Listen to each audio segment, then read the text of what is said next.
Les aérosols porteurs de virus et de bactéries peuvent, suivant leur taille et leur poids, flotter pendant des heures dans l'air et sont éparpillés dans tout le bâtiment par la ventilation.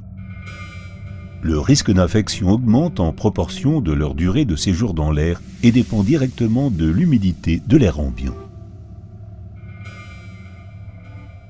Les aérosols infectieux issus des voies respiratoires contiennent de l'eau jusqu'à une humidité relative ambiante de 45% et sont donc plus lourds et collants.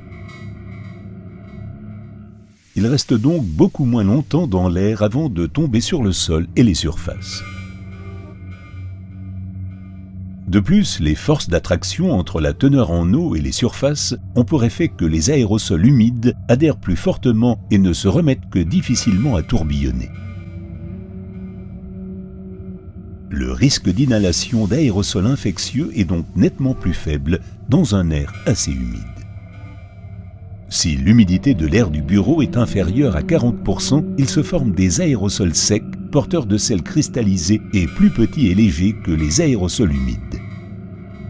Ils flottent donc plus longtemps dans l'atmosphère, sont moins collants et adhèrent moins entre eux.